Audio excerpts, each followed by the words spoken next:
आगे बढ़ेंगे और खबर शामिल करेंगे चनियोट से। राना तजम्मुल वसीम की रिपोर्ट के मुताबिक जहां पर नेज़ाबाजी का मुकाबला किया गया। चनियोट में पंजाब की सकाफत नेज़ाबाजी को जिंदा रखने के लिए सालाना नेज़ाबाजी के मुकाबले जारी। मुल्क भर से नेशनल और इंटरनेशनल सतह के 44 मायानाज घुड़सवारों ने इस शानदार मुकाबलेजात में हिस्सा लिया। चमन अब्बास अल अब्बास स्टेडियम में 3 रोज़ जारी रहने वाले नेज़ाबाजी के मुकाबले में मुल्क भर के शाह सवारों ने अपनी दलेरी और महारत के जौहर दिखाए। जैसे ही सवार अपने हदफ में कामयाब होता तो शायकीन इसे दिल खोल कर दाद देते और स्टेडियम तालियों से गूंज जाता। लोगों की बड़ी तादाद स्टेडियम में नेज़ाबाजी के मुकाबले से लुत्फ़ अंदोज़ होती रही। मुल्क के नामवर सवार इस इवेंट में शामिल हुए। नेज़ाबाजी के इस प्रोग्राम से लुत्फ़ अंदोज़ होने के लिए पूरे मुल्क से शायकीन ने चमन अब्बास का रुख किया।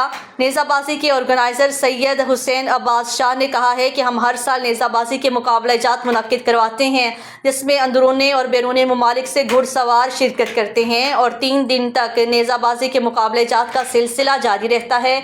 जबकि शायकीन का कहना था कि पंजाब की सकाफत को जिंदा रखने के लिए ऐसे प्रोग्राम होते रहने चाहिए। प्रोग्राम के आखिर में पोजीशन हासिल करने वाले घुड़सवारों को इनामात से नवाजा गया।